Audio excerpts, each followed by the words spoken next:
Hi, good to come your way again as we approach and prepare for the new year. We are all set with all enthusiasm, with expectations and strong desire to see things happen for us and our families in a very dynamic way in the year ahead. You know what?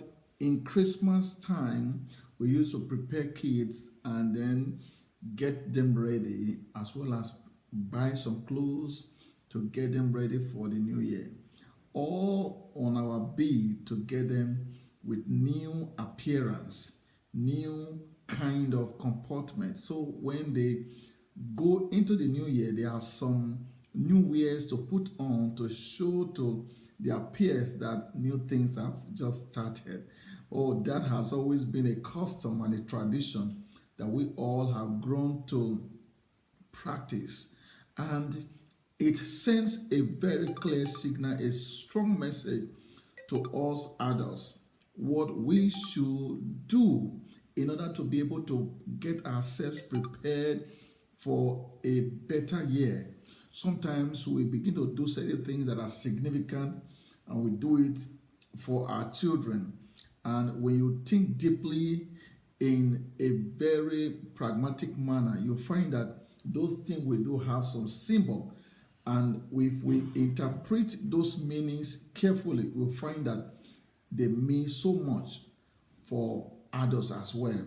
So I'm coming your way today and to give us some tips as to what we can be able to put on as far as the new year is concerned. So I'm going to get right into it. We're going to be putting on and putting off certain things.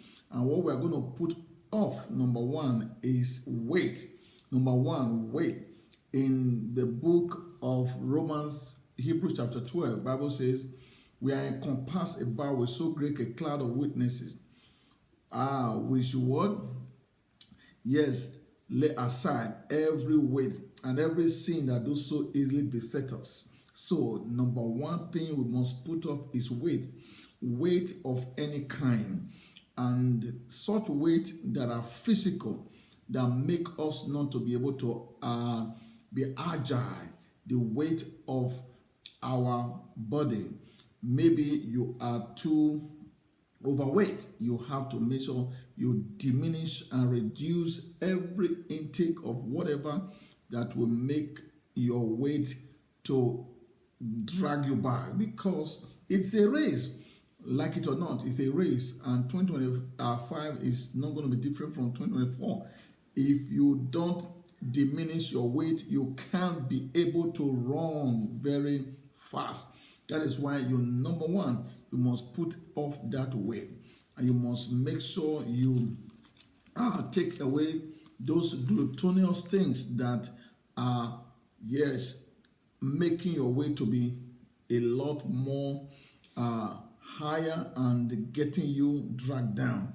So you are going to put off those weight and those glutinous habit. The eating habit has to be reduced, because when you overeat, there's no way you can avoid adding weight.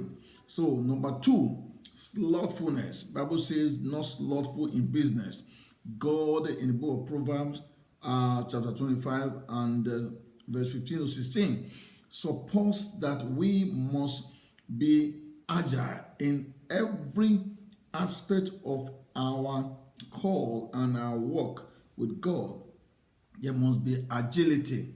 We must not be slothful in business, serving the Lord, and we must get it right in 2025 to ensure that as we progress towards the goals and the plans that are ahead of us, there must be agility.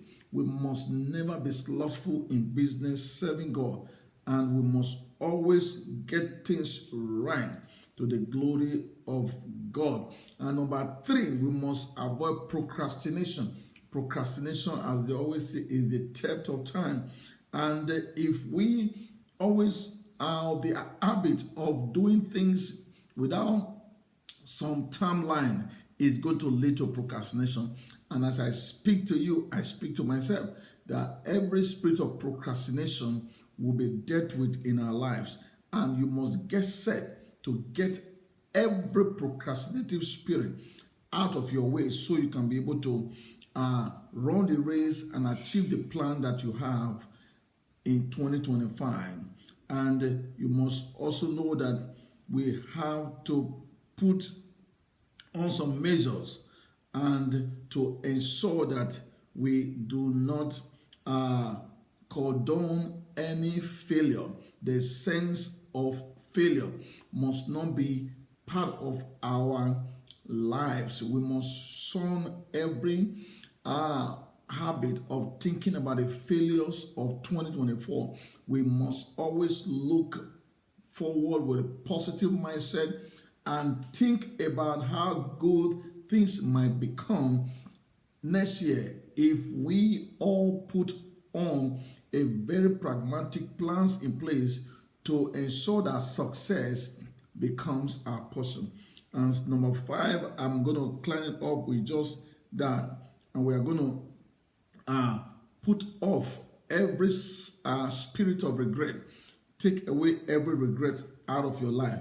Bible says in book of 1 Samuel chapter 12, if you read that very passage of scriptures in depth, you find that after David had done everything he could to ensure that the child of adultery that he had with the Uriah's wife stayed after the child died, what happened? Bible says that yes, David had to put off all the regrets. He had to shun every spirit of whatever it is that will, make him to regret and begin to languish in the past.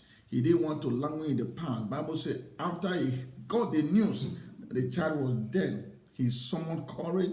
He took up some ointment and cleansed up his face, and then he drank and ate. So in a nutshell, we must be very, very careful not to allow the spirit of our past regret in anything that has happened, whether in the loss of job or in anything that has to do with your marriage and a relationship of any sort that may have ended up very disastrous. There's no point going into the new year with such regrets.